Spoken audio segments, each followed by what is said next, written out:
Good afternoon, it's a beautiful day, and today we're going to be talking about the patch notes that are supposedly coming out early in September. Luckily, they have decided to actually touch Prismatic Hunter, and by the looks of it, these seem like they're going to be changing the sandbox very gravely. Starting off short and sweet, they touched the Threaded Spectre aspect. This is the aspect that you get whenever you dodge and you leave behind a decoy. They increase the cooldown duration of Marksman dodge and Gambler's dodge when Threaded Spectre is equipped.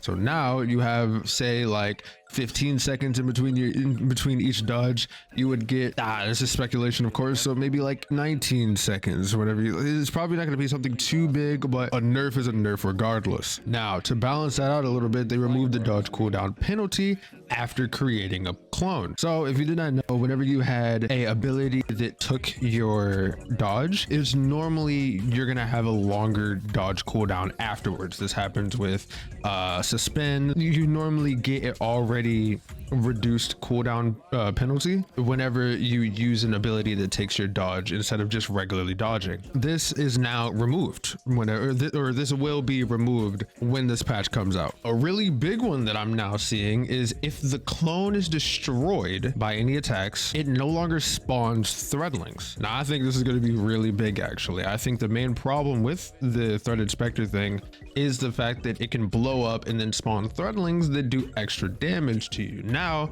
there's no more threadlings. There's nothing going on with this. It doesn't spawn threadlings at all. Once it's gone, I assume it's probably just gonna blow up or something, but because like now it kind of does nothing. I think this would be really big because the threadlings did add a lot of extra utility to the decoy. It also says increase the amount of time the clone will distract nearby combatants before exploding. I think this is more PvE oriented. I don't see anybody like seeing a clone and then being distracted, so to speak, but I just want to put this in here anyway in case I'm missing something. Maybe you can tell me about that in the comments, but I'm pretty sure that's PvE. And they're also touching swarm nades. The biggest change that they're doing is they're increasing the swarm nades base cooldown duration by 15%. This is going to have less swarm nades on the field at all times. This is really good for the overall like gunplay of it. This is the pullback on how many abilities are on the map simply because a hunter is there. On top of that, they've moved swarm grenade to a slower recharge tier for non-passive grenade energy gains. I'm not gonna lie, I don't know what this means.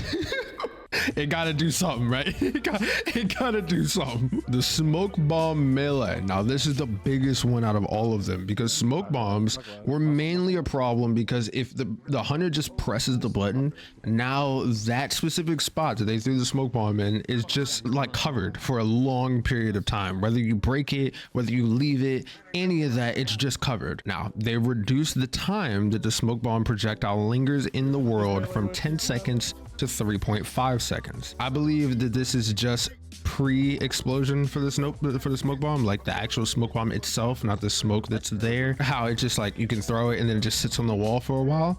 Now instead of 10 seconds, it's 3.5. I'm assuming it's still gonna blow up after the 3.5, but this is still really good because now you're gonna have less radar pings, you're gonna have less area denied just off of the smoke bomb alone.